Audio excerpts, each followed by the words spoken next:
Hello friends, welcome back to my YouTube channel. एक नई video में आप लोगों का फिर से स्वागत। इस वीडियो में हम आप लोगों का रीजनिंग प्लस जीके का बहुत ही इंपॉर्टेंट मॉक टेस्ट लेकर आए हैं, तो पूरा टेस्ट देखिएगा। उससे पहले आप वीडियो पर पहली बार आएँ तो वीडियो को लाइक कर लीजिएगा, चैनल को सब्सक्राइब जरूर कर लीजिएगा। चलिए वीडियो को शुरू करते हैं। पहला क्वेश्चन है, यदि दी गई शीट को मोड़कर एक घन आकार दिया जाता है तो विकल्पों में से कौन सी आकृति संभव नहीं है। यहाँ ध्यान दीजिएगा, क्या है, संभव नहीं है। तो देखिएगा, इसमें से हम विपरीत निकालेंगे तो सबसे पहले लंबा को देखेंगे। इसमें से एक छोड़कर एक विपरीत होगा, यानी टी का विपरीत क्या होगा, के होगा। एन का विपरीत क्या होगा, एन का विपरीत हो जाएगा डब्लू, और एंड का विपरीत हो जाएगा क्या होगा, एम। एंड का विपरीत एम हो जाएगा। तो पूछ रहा संभव नहीं है, W T and W T and, यानी तीनों अलग अलग, तो संभव है। तो नहीं है, तो ये तो नहीं है में गलत हो जाएगा। एम एन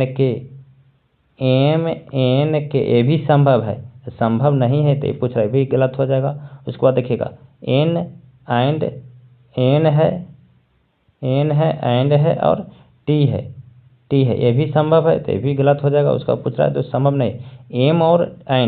एम और एंड दोनों विपरीत है, यानी विपरीत है, तो विपरीत है दोनों में से एक को दिखना चाहिए, एक को नहीं दिखना चाहिए, यानी दोनों दिख रहा है, इसका लिए ये संभव नहीं है। तो इसका राइट ऑप्शन हो जाएगा डी नंबर। चलिए अगला क्वेश्चन देख लेते हैं। अगला क्वेश्चन, निम्नलिखित श्रृंखला को लुप्त अक्षर को ज्ञात करें जो श्रेणी को पूरा करता है। तो देखिएगा, यहाँ एम पी, तो देखिएगा एम एन पी, तो एम एन पी के बाद के टी है और इसको आर कर लेते हैं। तो M N P K T R, M N P K T R, तो एन के टी आर भराएगा खाली स्थान पर। तो एन के टी आर कहाँ पर, ऑप्शन नंबर ए में, तो इसका राइट ऑप्शन ए हो जाएगा। चलिए अगला क्वेश्चन देख लेते हैं। नीचे दी गई आकृति को सही दर्पण प्रतिबिंब को चुने जो दर्पण को एम एन रेखा पर रखा जाएगा। तो देखिएगा, यहाँ पर रखा जा रहा है, यानी ऊपर वाला नीचे हो जाएगा, यानी ऊपर रुखे है जो जिसका मुंह नीचे रुक जाए, यानी पी ऊपर का है तो पी इस तरह का हो जाएगा, बी की तरह दिखेगा। बी की तरह किस में दिख रहा है, इसमें भी नहीं दिख रहा, ये भी गया, इसमें भी नहीं दिख रहा, इसमें भी नहीं दिख रहा, लेकिन ये होना चाहिए राइट की तरफ, तो लेफ्ट की तरफ दिख रहा है तो ये नहीं होगा, तो इसमें ई वाला हो जाए, तो बचा ए नंबर ऑप्शन, तो इसलिए इसका राइट ऑप्शन हो जाएगा ए। चलिए अगला क्वेश्चन देख लेते हैं। वीवीआई क्वेश्चन है, ब्लड रिलेशन से संबंधित है। वीवीआई क्वेश्चन है, ऐसा क्वेश्चन आपको हर एक एग्जाम में एक नंबर को देखने को मिलेगा ही मिलेगा।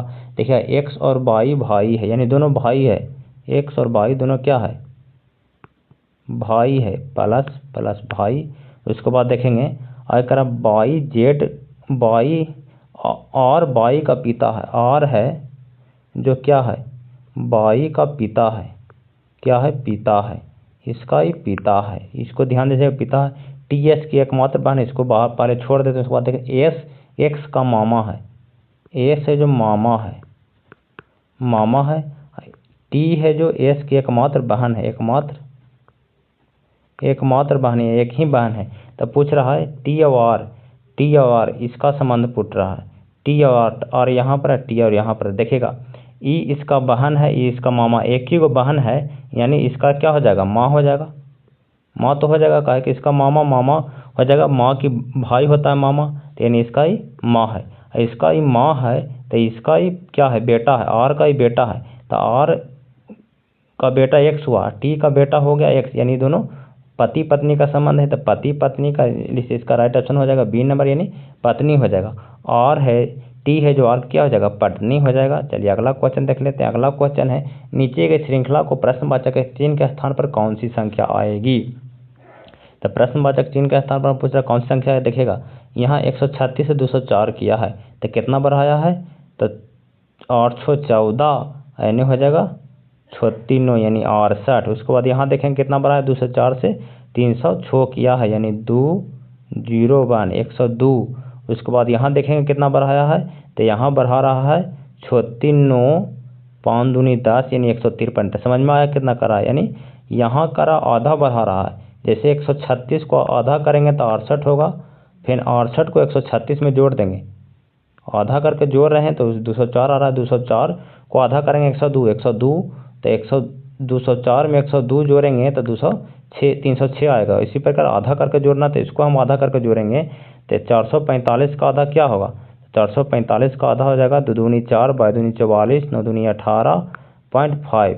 अब उसी संख्या में जोड़ देना है, तो 4, 5, 9 में हमको जोड़ देना है। 5, 9 दूनी 18, 5 2 7 1 8, 4 2 6, यानी 68 688.5 से 688.5 राइट ऑप्शन हो जाएगा सी। चलिए अगला क्वेश्चन देख लेते हैं। नीचे दिए गए विकल्पों में से सही संबंध की संख्या को चुने।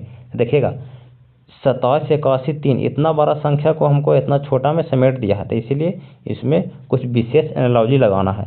ज़्यादा दिमाग नहीं, बस सिंपल लगाना। पहले इसको हम आपस में संख्या को, दिया गया संख्या को जोड़ेंगे, तो जोड़ेंगे 7 2 9, 9 8 17, 17 1 18, 3 21, यानी पूरा संख्या को जोड़ रहे हैं। संख्या दी गई संख्या के अंकों का 21 आ रहा है, तो 777 का अंकों का योग कितना होगा 7 या 21, यानी संख्या इस तरह से कि दी गई संख्या का योग बराबर होना चाहिए। तो इसको देखते हैं, यहाँ पर योग बराबर होना चाहिए। 5 4 9, 9 3 12 3 15, यानी संख्याओं का योग 15 आ रहा है। यहाँ का भी जो संख्या होगा उसका योग कितना होना चाहिए 15 होना चाहिए। जोड़ेंगे ऑप्शन ए को देखें, 6 4 10 5 15, यानी राइट ऑप्शन ए हो जाएगा, क्योंकि इसका योग 15 हो रहा है, तो इसके लिए इसका राइट ऑप्शन ए हो जाएगा। चलिए अगला क्वेश्चन देख लेते हैं।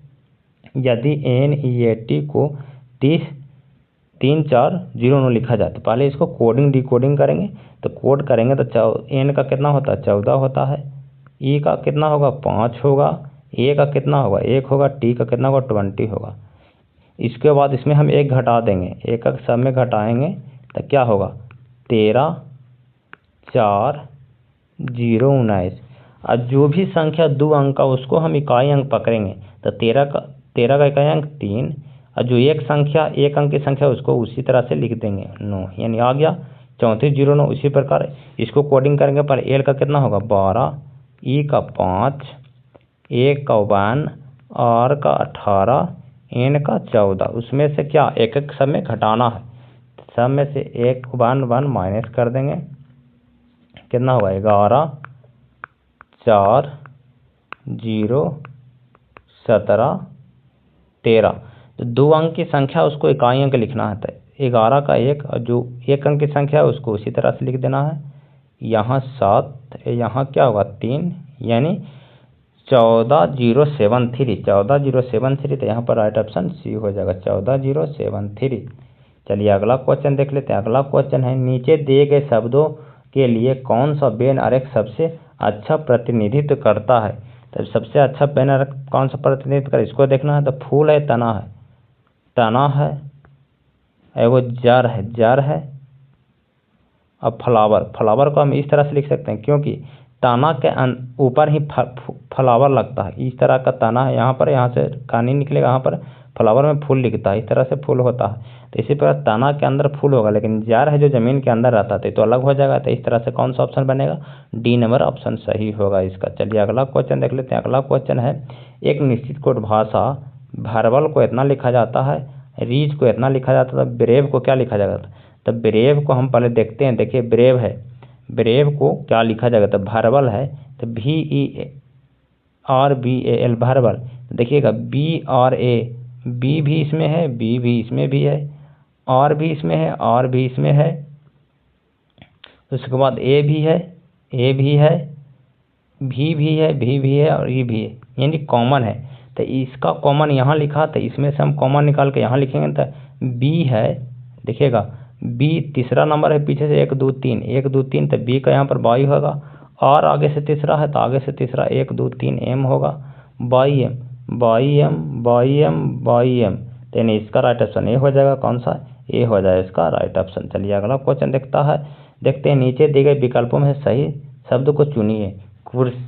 सुई है, सुई का उपयोग कौन करता है, दर्जी करता था। पेन का उपयोग क्या किस में किया जाएगा, तो पेन का उपयोग लेखन में किया जाएगा। किस में किया जाएगा, लेखन में, इसलिए इसका राइट ऑप्शन ए हो जाएगा। लेखन में पेन का उपयोग किया जाता है। चलिए आगे देखते हैं। आगे आ गया जीके है, रीजनिंग का क्वेश्चन आप लोग देखे होंगे, और क्वेश्चन का सोल्यूशन भी आप लोग को पसंद होगा। उसी प्रकार जीके को भी बहुत अच्छा से हम आपको डिटेल में सोल्यूशन करेंगे। उससे पहले आप लोग वीडियो पर पहली बार आएँ तो वीडियो को लाइक कीजिएगा, चैनल को सब्सक्राइब जरूर करिएगा। चलिए आगे देखते हैं, जीके का पोर्शन देखते हैं।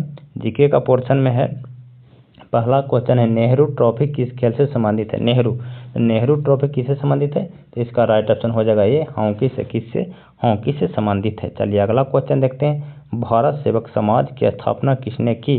तो भारत सेवक समाज की स्थापना की गोपाल कृष्ण गोखले ने की। किसने की? गोपाल कृष्ण गोखले ने की। आगे है मोनालिसा का सुप्रसिद्ध चित्र किसने बनवाया था? तो इसका राइट ऑप्शन हो जाएगा बी, लियोनार्डो दा विंसी। चलिए अगला क्वेश्चन है, देश का लौह पुरुष किसे कहा जाता है? तो लौह पुरुष के नाम से फेमस है कौन है? ए नंबर सरदार वल्लभ भाई पटेल। कौन है?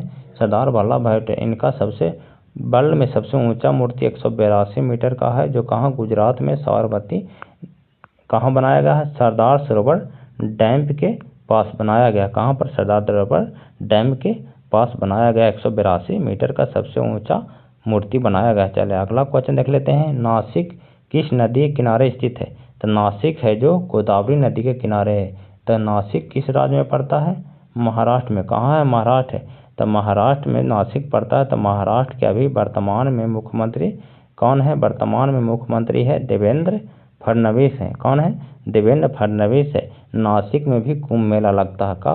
नासिक में भी कुंभ मेला लगता है। जिस प्रकार प्रयागराज में लगता है उसी प्रकार नासिक में भी लगता है। चलिए अगला क्वेश्चन देख लेते हैं, बिहू निम्नलिखित में से किस का लोकप्रिय उत्सव है? तो किस राज्य का यहाँ पर होगा? तो किस राज्य का लोकप्रिय उत्सव है? तो हो जाएगा असम। कहाँ? असम। असम की राजधानी कहाँ है? दिसपुर है। दिसपुर है। तो असम का सीएम कौन है? असम का सीएम आप लोग को कमेंट में बताना है कि असम के सीएम कौन है, कमेंट में जरूर लिखिएगा। चलिए अगला क्वेश्चन देखते हैं, डब्ल्यूटीओ का मुख्यालय कहाँ है? डब्ल्यूटीओ तो वर्ल्ड ट्रेड ऑर्गेनाइजेशन का मुख्यालय है जिनेवा। बी नंबर इसका राइट ऑप्शन हो जाएगा। कौन सा? बी नंबर इसका राइट ऑप्शन हो जाएगा। चलिए अगला क्वेश्चन देखते हैं, गायत्री मंत्र किस पुस्तक से लिया गया है? तो इसका राइट ऑप्शन ये होगा ऋग्वेद से। कहाँ से? ऋग्वेद से लिया गया है। चलिए अगला क्वेश्चन है, विवेकानंद रॉक मेमोरियल कहाँ स्थित है? विवेकानंद रॉक मेमोरियल है जो तमिलनाडु में स्थित है। तमिलनाडु में स्थित। कहाँ? तमिलनाडु। तो तमिलनाडु की राजधानी क्या है? चेन्नई। तमिलनाडु की राजधानी क्या है? चेन्नई। अब इससे क्वेश्चन आपको बहुत ही इंपॉर्टेंट बनेगा कि समुद्र में ग्लास ब्रिज, क्या? ग्लास ब्रिज का जो पहला उद्घाटन, फर्स्ट उद्घाटन है जो कहाँ किया गया है? तमिलनाडु के विवेकानंद मेमोरियल को पास करने के लिए ही बनाया गया है। तमिलनाडु में ही बनाया गया है। चलिए अगला क्वेश्चन देखिएगा, महात्मा गांधी को राष्ट्रपिता के रूप में उल्लेखित सबसे पहले किसने किया था? तो इसका राइट ऑप्शन हो जाएगा ए नंबर सुभाष चंद्र बोस ने किया था। किसने किया? सुभाष चंद्र बोस। सुभाष चंद्र बोस से संबंधित एक क्वेश्चन है 23 जनवरी को सुभाष चंद्र बोस का जन्म हुआ था। कहाँ हुआ था? उड़ीसा के कटक में हुआ था। तो इसी 23 जनवरी को जन्मदिन की याद में पराक्रम दिवस मनाया जाता है। कौन? पराक्रम दिवस मनाया जाता है 23 जनवरी को। चलिए अगला क्वेश्चन, आगरा शहर को किसने बसाया था? तो आगरा शहर को बचाया था सिकंदर लोदी ने। किसने? सिकंदर लोदी ने 1504 ईस्वी में इसका स्थापना किया था। यमुना नदी के किनारे है। चलिए अगला क्वेश्चन है, कथकली शास्त्रीय नृत्य किस राज्य में शुरू हुआ था? तो इसका राइट ऑप्शन हो जाएगा केरला में। चलिए अगला क्वेश्चन है, विक्रमशिला विश्वविद्यालय की स्थापना किसने की थी? तो इसका राइट ऑप्शन हो जाएगा धर्मपाल ने। किसने किया था? धर्मपाल ने। अगला क्वेश्चन है, पंजाब केसरी के नाम से कौन विख्यात थे? तो इसका राइट ऑप्शन हो जाएगा डी लाला लाजपत राय। लाजपत राय पंजाब केसरी के रूप में प्रसिद्ध थे। इनको पाल में लाल जो है जो लाला लाजपत राय ही हैं। चलिए वीडियो अच्छा लगा तो वीडियो को लाइक कीजिएगा, चैनल को सब्सक्राइब जरूर कीजिएगा।